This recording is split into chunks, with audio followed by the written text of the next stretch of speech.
सब लोग तमाशा देखने वाले होते हैं। कभी किसी ने ये नहीं कहा कि अगर इनके घर में आग लगी तो इसको ठंडी करें, नहीं, लोग सोचते चलो और गर्म होंगे। 31 नवंबर की रात को अचानक से दिल्ली के अंदर कुछ लोग सिखों के घर में घुसकर उनको मारने लगे। पूरे दिल्ली शहर में दंगे शुरू हो गए और हजारों लोगों ने अपनी जान गंवा दी। और इस सिचुएशन को कंट्रोल करने के लिए देश में कोई था भी नहीं, क्योंकि ठीक 2 घंटे पहले प्रधानमंत्री इंदिरा गांधी को उनके ही बॉडीगार्ड्स ने मौत के घाट उतार दिया था। और इन सारी चीजों के बीच दिल्ली पुलिस कहाँ थी और ये दंगे आखिर शुरू क्यों हुए, जानेंगे इस वीडियो में। 28 years after one of the darkest chapters in independent India, 3000 Sikhs were massacred. Father को इन्होंने कैसे जिंदा जलाया और इन्होंने कैसे मारा, मैं वो टाइम कभी नहीं भूल सकती। 1984 के भीषण नरसंहार में हजारों लोगों की दुनिया उजड़ गई। सज्जन कुमार ने बोला है कि जो हिंदू बचाता है उसको भी मारो, उसके बाद हमारे घर पे अटैक हुआ। 1972 में पंजाब स्टेट इलेक्शन के दौरान कांग्रेस पार्टी ने अकाली दल को हरा दिया।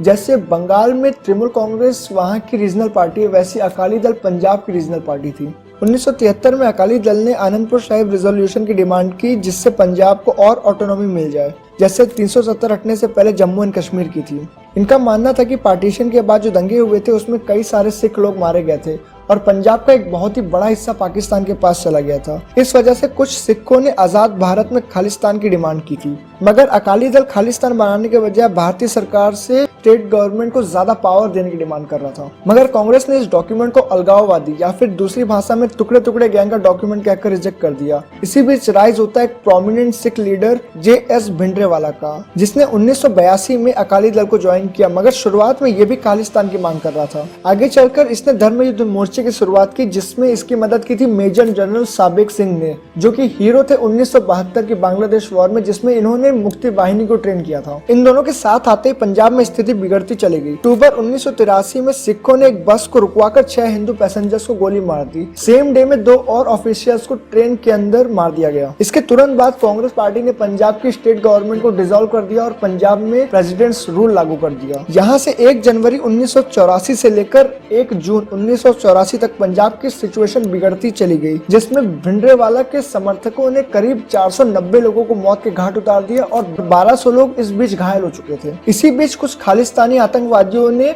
अमृतसर में हरमंदिर साहिब सिख टेम्पल कॉम्प्लेक्स पर कब्जा कर लिया, जिसमें भिंडरेवाला और मेजर जनरल साबिक सिंह भी शामिल थे।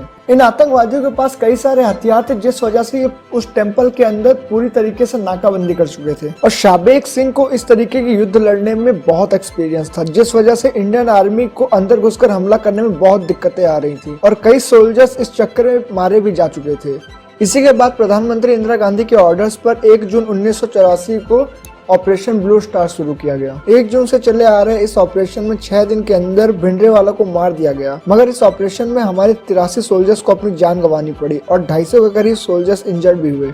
इस ऑपरेशन के दौरान हरमिंदर साहिब कॉम्प्लेक्स को बहुत नुकसान हुआ और इससे कई सारे सिख इंदिरा गांधी से नाराज भी हो गए। सिखों का गुस्सा इतना ज्यादा था कि बदले की चाह में इंदिरा गांधी के 2 बॉडीगार्ड सतवंत सिंह और बेअंत सिंह ने ऑपरेशन ब्लू स्टार के 4 महीने बाद 31 अक्टूबर की रात 9 बजे इंदिरा गांधी को असैसिनेट कर दिया। और यहाँ से शुरुआत हुई भारत के इतिहास के सबसे डार्केस्ट चैप्टर की, जिसमें 17 से 30 हजार लोग मारे गए और हजारों लोगों को जिंदा जला दिया गया। हजारों महिलाओं का गैंगरेप हुआ और दिल्ली की पुलिस आंखें बंद कर देखती रही। दिल्ली के अंदर अराउंड 3000 से ज्यादा सिखों को मार दिया गया, जिसमें दिल्ली के सुल्तानपुरी, मंगोलपुरी, त्रिलोकपुरी और ट्रांस यमुना एरिया सबसे ज्यादा इफेक्टेड थे। 31 अक्टूबर की रात कई दंगाई एम्स के आगे जाकर खून के बदले खून के नारे लगाने लगे। और तो 31 अक्टूबर से लेकर 1 नवंबर के बीच रात को कांग्रेस MP सज्जन कुमार और ट्रेड यूनियन लीडर ललित माकेन ने दंगाइयों को 100-100 रुपए और एक लिकर की बोतल बांटी। दिल्ली पुलिस और कांग्रेस गवर्नमेंट की मदद से इन लोगों ने वोटर रिकॉर्ड्स निकाल लिए थे इन सिखों के, और इन सिखों के घरों पर जाके इन्होंने क्रॉस के साइन लगा दिए ताकि इन दंगाइयों को आसानी हो इनके घरों में आग लगाने के लिए। इन सारी सिचुएशन को देखते हुए 2 नवंबर को दिल्ली में कर्फ्यू लगा दिया गया, जिसके बाद वहां पर आर्मी भी डिप्लॉय कर दी गई, मगर दिल्ली पुलिस आर्मी तक के साथ कोऑपरेट करने को तैयार नहीं थी। इस हद तक गिर चुके थे ये लोग उस दिन। इन सारी चीजों को देखते हुए 2009 में दिल्ली हाईकोर्ट ने अपने वर्डिक्ट में कहा था,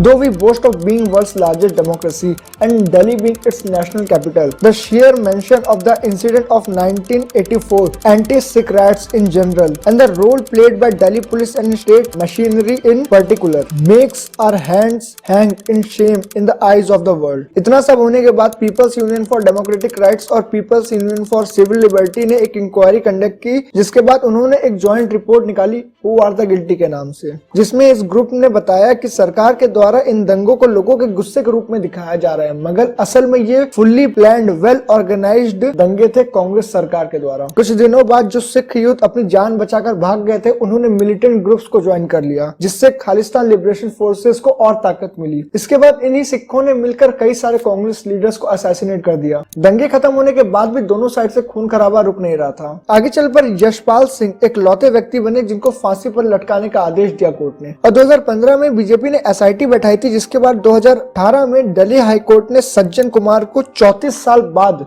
उम्र कैद की सजा दी। कोबरा पोस्ट ने अपने एक स्टिंग ऑपरेशन में पता लगाया कि दिल्ली पुलिस को डायरेक्ट ऑर्डर्स थे कि वो कोई भी एक्शन ना ले इन दंगाइयों के खिलाफ। वहीं दूसरी तरफ विकीलीक्स ने 2011 में एक डॉक्यूमेंट लीक किया था, जिसमें लिखा था कि यूएसए कन्विंस था कि इन दंगों के पीछे कांग्रेस पार्टी का सीधा सीधा हाथ है। सीबीआई ने भी अपनी इन्वेस्टिगेशन में पाया कि इन रायट्स सेंट्रल गवर्नमेंट और दिल्ली पुलिस की मदद से अंजाम दिए गए हैं। वहीं दूसरी तरफ ऐसे भी नजारे देखने को मिले जहां हिंदू मुस्लिम चाहे कोई भी रिलीजन हो, सबने मिलकर मदद की इन सिखों को अपने घर में छुपाकर उनकी जान बचाने में। अब चाहे 1984 के सिख दंगे हो जिसमें कांग्रेस का सीधा हाथ था, या फिर 2002 के गुजरात दंगे जिसमें बीजेपी ने अपने हाथ खून से रंगे थे, आगे चलकर दोनों पॉलिटिकल पार्टीज को इसका बहुत फायदा हुआ और आखिर में भुगतना आम जनता को ही पड़ा।